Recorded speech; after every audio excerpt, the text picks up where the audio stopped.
I used to think I knew what betrayal looked like. I thought I'd recognize it. The smell of someone else's cologne, the nervous glances, the sudden need for privacy.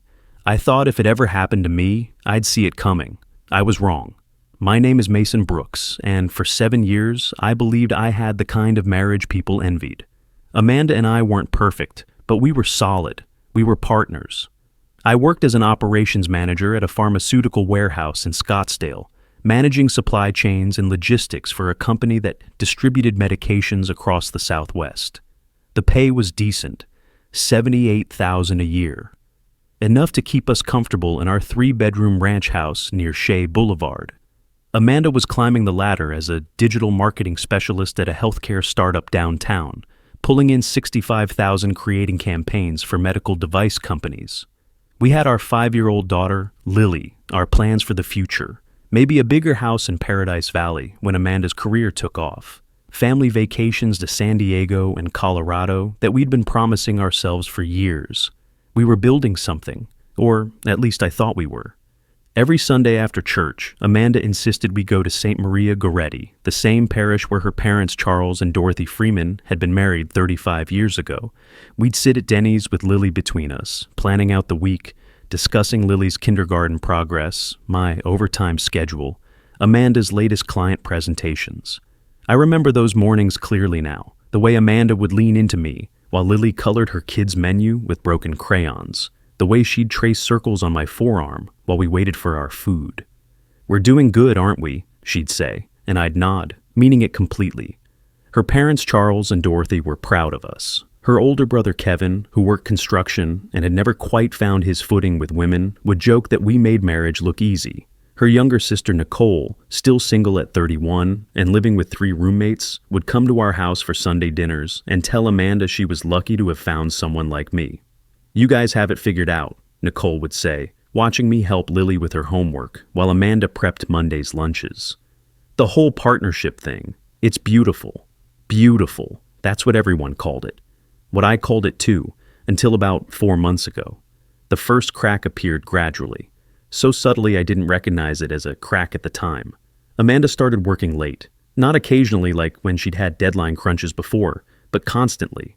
Monday nights became Tuesday nights, became entire weeks where I'd pick up Lily from daycare alone, make dinner for 2 instead of 3, and tuck our daughter into bed solo while Amanda's side of our king-size mattress stayed cold and untouched. Her texts would arrive around 7, always apologetic, always with a reasonable explanation. "Big campaign launch, babe. Danny's got the whole team staying late. Don't wait up." Another night, another message. "Client presentation moved to tomorrow morning. Need to rehearse with the team. Overtime, pay will be great for Lily's college fund." For Lily's college fund, for our future. I held on to those phrases like lifelines, because if Amanda was sacrificing for our family, then the loneliness didn't matter, right? The missed dinners, the canceled weekend plans to hike South Mountain or visit the zoo. The fact that we hadn't been intimate in over 6 weeks. All of it was justified if it meant we were building towards something better, for Lily, for us. But then the other changes started. Subtle at first, the kind of shifts that made me question my own perception. Amanda began dressing differently for work. Her usual business casual, khakis, blouses, comfortable flats she could wear during long days, got replaced by sharper blazers and colors I'd never seen her wear. Burgundy, emerald green, deep navy blues that made her skin look luminous. The skirts got tighter, shorter, paired with heels that clicked against our tile floors when she walked through the house in the mornings. She wore makeup to the office now, not just the tinted moisturizer and lip gloss she'd always used, but the full treatment. Contoured cheekbones, smoky eyes, that foundation that made her skin look airbrushed perfect, and perfume. Not the light floral scent, white tea by Elizabeth Arden, that I'd bought her for our anniversary 3 years running, but something heavier, more seductive, something that lingered in our bedroom long after she left for work, something that clung to my shirts when I hugged her goodbye. When I asked about the changes, she laughed them off with explanations that sounded reasonable, logical, completely sensible. "I'm representing the company at client meetings now," she explained one morning, adjusting a blazer that hugged her curves in ways her old clothes never had. "Danny says presentation matters when we're pitching to healthcare executives, first impressions and all that. Professional image reflects on the whole team. Danny Walsh. Her manager, the digital marketing director, she'd mentioned more and more frequently over the past few months. Danny thinks this. Danny says that. Danny wants the team to focus on this new strategy. I'd met him once briefly when I picked Amanda up from work after her car wouldn't start back in February. Mid-40s, fit in that way men get when they spend serious money on the personal trainers. Graying at the temples but still thick hair. Expensive watch, firm handshake, direct eye contact. "You must be Mason," he'd said, smiling in a way that didn't quite reach his eyes. "Amanda talks about you and Lily all the time. You're a lucky man." Lucky. Right. The intimacy drought continued, became a full desert. When I'd try to initiate contact, a hand on her hip while she loaded the dishwasher, a kiss that lasted longer than the quick pecks we'd fallen into, moving closer to her side of the bed on those rare nights she was home before midnight. She'd pull away with excuses that felt rehearsed. "I'm exhausted, Mason," she'd say, turning her face away from my lips. "This campaign is killing me. I can barely think straight." "I have that early presentation tomorrow," she'd murmur, scooting away when I tried to wrap my arms around her. "I need to be sharp. Can we just cuddle tonight?" Except we didn't cuddle. She'd roll over onto her side, back to me, her phone glowing under the covers as she typed messages she never showed me, conversations she never shared. The blue light would reflect off the ceiling, casting shadows that danced while I lay there, staring, wondering when my wife had become a stranger, sleeping 18 inches away. I started noticing the phone thing more and more. She'd smile at texts she wouldn't let me see, those little half grins that used to be reserved for pictures of Lily, or funny memes from her sister Nicole. She'd take calls in other rooms, her voice dropping to a murmur I couldn't make out, even when I strained to listen. And when I'd walk into whatever room she was in, the kitchen, the garage, our bedroom, she'd end the conversation abruptly. "Gotta go. Talk later," she'd say quickly into the phone, always followed by that same bright, open, completely artificial smile. "Just work stuff. You know how it is." I didn't know how it was. In 7 years of marriage, work had never required this level of secrecy, this many late-night conversations, this much careful privacy. But confronting her felt like admitting defeat, like the moment I accused her of lying, I'd already lost her, and potentially lost Lily in whatever custody battle might follow. So I stayed quiet. I watched, I waited, I helped Lily with her homework and made excuses to Charles and Dorothy about why Amanda couldn't make it to Sunday dinners anymore. I told myself that every marriage went through phases, that Amanda was just focused on her career advancement, that the distance was temporary, that things would go back to normal once this mysterious campaign launched, or whatever deadline she was chasing got met. I was building a case for optimism that even I didn't believe. One Thursday evening in late September, after Amanda left for another critical strategy session that would keep her out until past midnight, I sat in the silence of our living room, with Lily's Disney coloring book scattered around my feet, and made a decision that would change everything. The house felt hollow without Amanda's presence, but it had been feeling hollow even when she was home. So, what was the difference? I wasn't going to ask Amanda if she was cheating. I wasn't going to beg for truth or plead for honesty or have one of those tearful kitchen table confrontations where she'd either lie to my face or admit to something that would destroy our family. I was going to find out for myself. And if she was lying, if she was betraying us, I wouldn't just walk away quietly like some defeated husband in a bad movie. I'd make sure she understood exactly what she'd destroyed. I pulled out my MacBook and started researching tracking devices. GPS trackers were expensive, required monthly service fees, and looked suspicious as hell if discovered. But Apple AirTags were getting excellent reviews on Amazon. Discreet, no monthly fees, magnetic attachment, real-time tracking through the Find My app that was already on my iPhone. $29 with 2-day Prime shipping. I ordered one without hesitation. No second guessing, no moral debate about privacy invasion. If Amanda was being honest, she'd never know it existed. If she wasn't, well, then privacy was already off the table. The package arrived Friday afternoon in Amazon's standard brown cardboard, delivered while I was at work managing a shipment delay that had 3 pharmaceutical companies breathing down my neck about delayed insulin deliveries. I opened it during my lunch break in my truck, parked behind the warehouse where none of my coworkers could see. The AirTag was smaller than I'd expected, white and circular, roughly the size of a large coin, with a smooth surface that felt almost weightless in my palm. That evening, while Amanda showered and prepared for yet another weekend work session. Emergency client presentation on Monday, babe. Danny's called all hands on deck.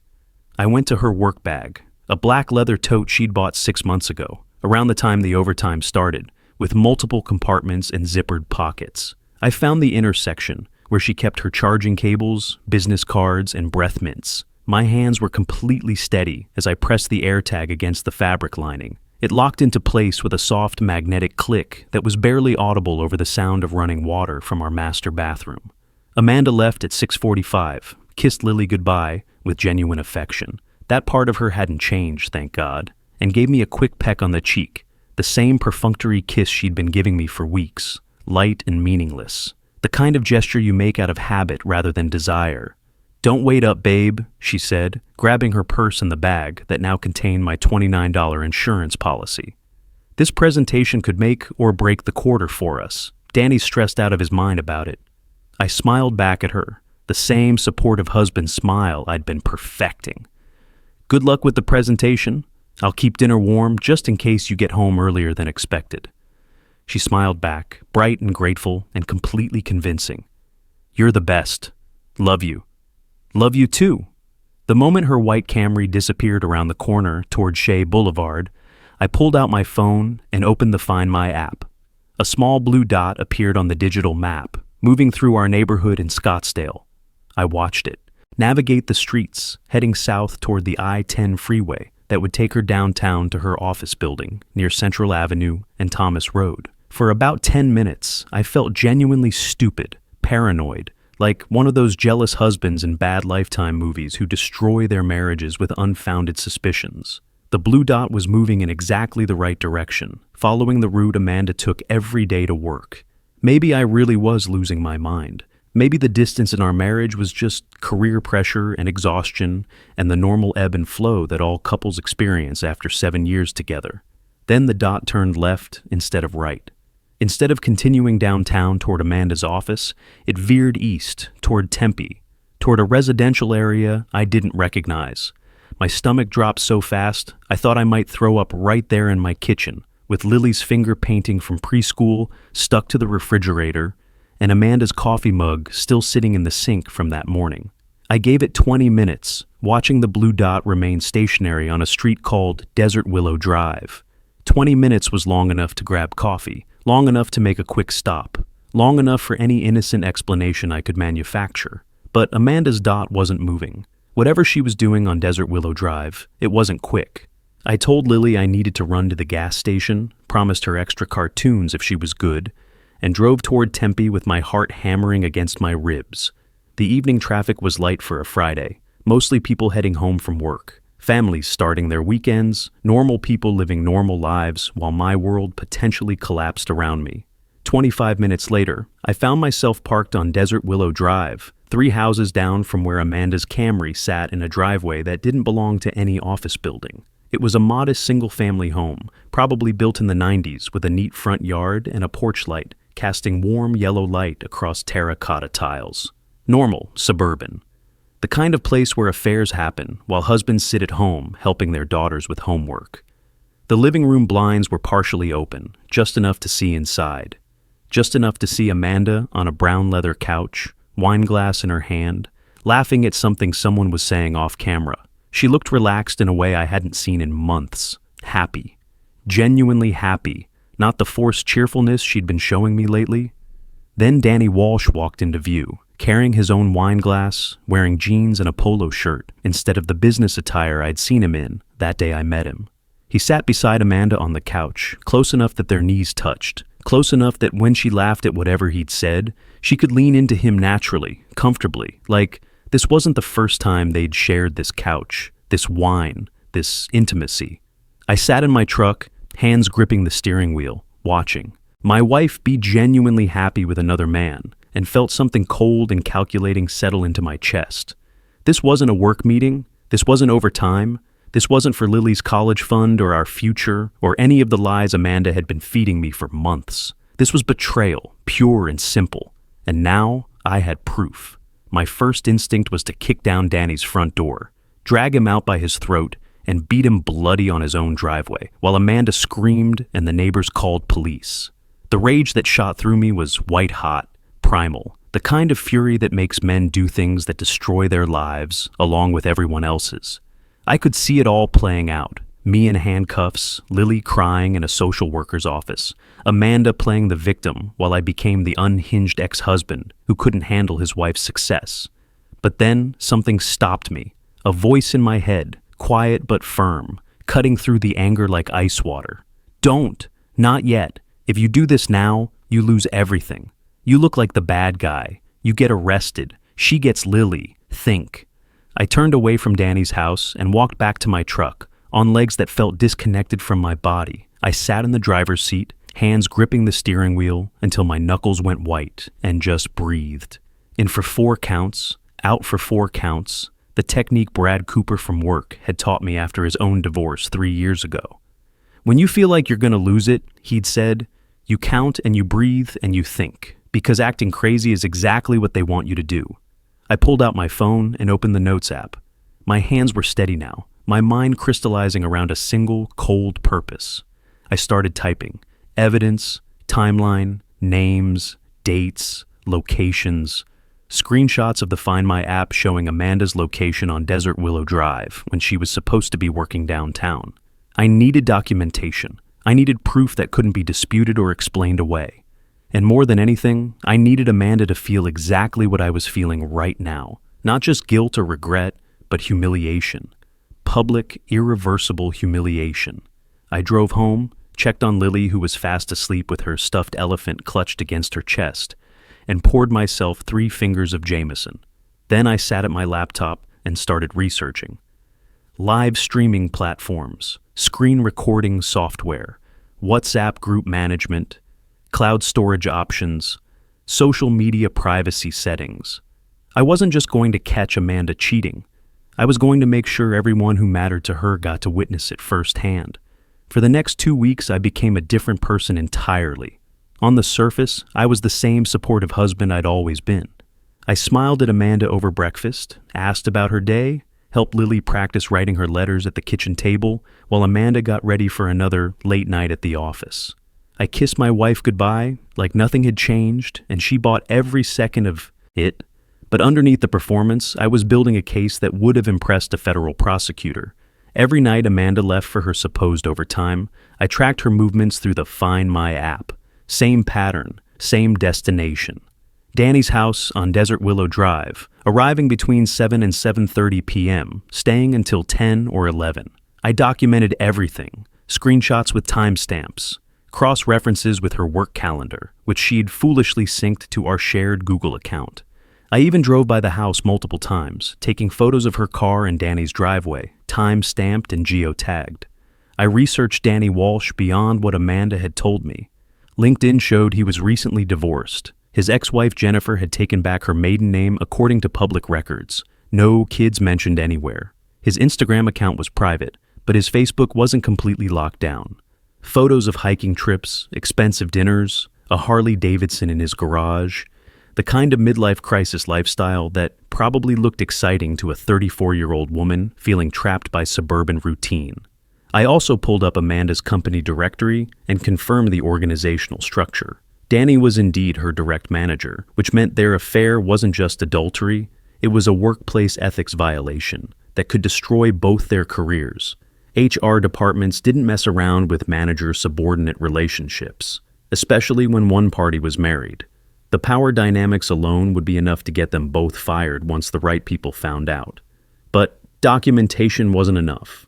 I didn't just want evidence for a divorce proceeding. I wanted impact. I wanted the people Amanda cared about most, the people who thought she was the perfect wife and mother, who believed she could do no wrong, to see exactly who she really was, to witness her betrayal in real time, with no opportunity for spin or damage control. Amanda's family was everything to her. Her parents, Charles and Dorothy Freeman, had been married for 35 years and still went to Mass together every Sunday at St. Maria Goretti. They were traditional Catholics who believed in marriage as a sacred covenant. Dorothy still wore the same wedding ring Charles had bought her in 1989, and she teared up every time she talked about how proud she was that Amanda had found a good man who loved Lily like his own daughter. Charles was the kind of father who taught Amanda to change her own oil and balance her checkbook before she left for college. He'd walked her down the aisle at our wedding with tears in his eyes, and he still introduced me as my son-in-law Mason with genuine pride in his voice. They both thought Amanda was lucky to have found stability and partnership, and a man who prioritized family above everything else. Her older brother Kevin was protective in that way older brothers are, the kind of guy who'd threaten my life in a good-natured way the first time I brought Amanda home to meet the family. "You hurt my sister, I'll break your legs," he'd said, shaking my hand with a grip that left no doubt he meant it. But over the years, Kevin had become one of my closest friends. We watched football together, worked on home improvement projects, talked about life and marriage and fatherhood. He respected me because he saw how I treated Amanda and Lily. Nicole, Amanda's younger sister, idolized our marriage. At 31, she was still single and living with roommates, struggling through a series of relationships that never seemed to work out. She'd come to our house for Sunday dinners and watch me help Lily with homework while Amanda cooked, and she'd tell Amanda how lucky she was to have found someone who was truly a partner. "You guys make it look so easy," Nicole would say, curled up on our couch with a glass of wine. "The way you two just fit. It's what I want someday." I was about to destroy Nicole's faith in love, along with everything else. But Amanda had made that choice for all of us the moment she started lying. Her cousins Ashley and Michelle looked up to her too, always asking for relationship advice, always talking about how stable Amanda's marriage seemed compared to their own dating disasters. Even her Aunt Carol in Flagstaff would call Amanda for advice about men, trusting her judgment because Amanda had figured out how to make marriage work. They all thought they knew Amanda. They thought they knew us. But I was the only one who really knew what our marriage had become. A performance, a lie, a betrayal wrapped in Sunday dinners and family photos. I was about to show them the truth. I created a WhatsApp group, but didn't add anyone yet. I titled it Family Emergency, vague enough to compel immediate attention, urgent enough that nobody would ignore it. I drafted the member list: Charles, Dorothy, Kevin, Nicole, Amanda's two closest cousins, Ashley and Michelle, even her favorite Aunt Carol, who lived in Flagstaff. 14 people total, the entire extended Freeman family network that had embraced me as one of their own for 7 years. I also tested Instagram live streaming from a burner account I created using a throwaway email address. I practiced in my backyard, making sure the video quality was clear, the audio picked up properly, and the shareable link generated instantly. I timed everything: start the stream, create the WhatsApp group, add the members, paste the link, hit send. I estimated the whole process would take 90 seconds from start to finish. 3 weeks after I'd first discovered the affair, Amanda told me she had another critical project that would keep her out late Friday night. "Danny's got the entire team working through the weekend," she said, adjusting the deep green blazer that had become part of her new work persona. "This healthcare client is demanding major revisions to the campaign launch strategy. I probably won't be home until after midnight." She kissed Lily goodbye with genuine tenderness, then gave me the same perfunctory cheek kiss. "Thanks for holding down the fort, babe. This project could really set us up financially." At 8:47 p.m., I started the Instagram livestream from my truck, parked down the street from Danny's house. I angled my phone toward his bedroom window, adjusting the zoom until Amanda and Danny were clearly visible. I created the WhatsApp group, added all 14 family members, typed, "I need you all to see something. I'm sorry, but this is the truth about Amanda," pasted the livestream link, and hit send. The group exploded immediately. Nicole, "What is this?" Mason, "What's going on?" Dorothy, "I don't understand what I'm looking at." Kevin, "Is that Amanda? What the hell is this?" Charles in all caps, "Stop this right now." I watched through Danny's window as Amanda's phone started buzzing on the nightstand. Once, twice, then constantly. She ignored it at first, but the buzzing became impossible to ignore. When she finally picked up her phone, her face went completely white. She sat up abruptly, staring at the screen like it was showing her own death sentence. I ended the stream at 9:14 p.m. 18 minutes of footage, more than enough. By the time I got home, Amanda's car was already in our driveway. She was sitting on our front steps, still in the clothes she'd worn to Danny's house. Mascara streaked down her cheeks, her phone clutched in her trembling hands. When she saw me, she stood up, desperate. "Mason, please, I can explain. It's not what it looks like." I walked past her to unlock our front door. "It's exactly what it looks like. And now your entire family knows it too." "You don't understand," she said, following me inside. "Danny and I, we were just fucking," I said flatly. "You were fucking your boss while I took care of our daughter. While you lied to me every single night for 4 months. She flinched like I'd slapped her. "It wasn't supposed to happen. It started as friendship, and then you decided our marriage wasn't worth keeping your legs closed." Amanda broke down completely then, sobbing so hard she could barely speak. "My family hates me. My mom won't answer my calls. Kevin said I'm dead to him. Nicole won't even look at the messages I'm sending." "Good," I said. "They should hate you. You destroyed everything they believed about you, about us." The next 72 hours were chaos, but I stayed calm in the center of the storm. Amanda tried everything: tears, promises, threats, bargaining. She begged me to call her family, to explain that the live stream was somehow fake or taken out of context. I blocked her on everything and moved forward with divorce proceedings. Her parents disowned her completely. Charles told her never to contact them again. Dorothy, who'd always been Amanda's biggest supporter, wrote a text that Amanda showed me through tears. "I don't know who you are anymore. How could you destroy such a good man and break up Lily's family for some affair? You're not the daughter I raised." Kevin was brutal. He sent a single message: "You're dead to me. Don't ever contact me again. Mason's more family to me than you are now." Even Nicole, who'd idolized Amanda, cut contact after I showed her the evidence I'd collected. "I can't believe you lied to all of us," she wrote to Amanda. "You made me think love was possible, that marriage could work. You destroyed my faith in everything." Amanda's work life imploded just as quickly. Someone, probably Kevin or one of the cousins, sent the video to her company's HR department. Both Amanda and Danny were fired within a week for violating the company's ethics policy regarding manager-subordinate relationships. Danny's ex-wife Jennifer found out through mutual friends and used the affair as leverage to block his visitation rights with their kids from his previous marriage. Danny tried reaching out to me once, sending a pathetic email offering money, begging me not to make this worse. I never responded. He moved to Colorado within 2 months, his reputation in Phoenix's healthcare marketing scene completely destroyed. The divorce was finalized 4 months later. Amanda got nothing: no alimony, no claim to the house, minimal visitation with Lily. The evidence was too overwhelming, the adultery too clear-cut. She moved to Tucson, took a lower-paying job at a smaller firm, and started over with nothing. It's been 8 months since that Friday night.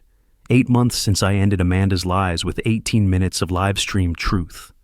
I'm sitting in my backyard now, watching Lily play on her swing set, and I feel something I haven't felt in years. Peace. Lily sees Amanda every other weekend, supervised visits for now, but she's adjusting. Kids are more resilient than adults give them credit for. She asks about Mama sometimes, but she doesn't cry anymore when I explain that Mama made some bad choices and can't live with us anymore. Brad Cooper and I have become close friends. We hit the gym 3 times a week, take our kids fishing on Saturdays. The guys at work respect what I did, though they don't say it directly. There's an understanding among men who've seen their marriages destroyed by cheating wives. I'm not looking for another relationship yet. Maybe I never will. Trust is something you can only lose once with me, but I'm not bitter either. I'm just clear about who I am and what I won't accept. Some people think I went too far with the live stream. A few mutual friends called me cruel. I don't care. Amanda humiliated herself.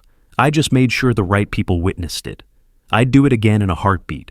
Because the alternative, letting her lie and manipulate while I looked like the paranoid husband, would have destroyed me worse than the betrayal itself. This way, I controlled the story. I had the proof. I had the power. And now I have my daughter, my house, my dignity, and the quiet satisfaction of a man who didn't let himself be played for a fool. That's worth more than any marriage built on lies ever could be.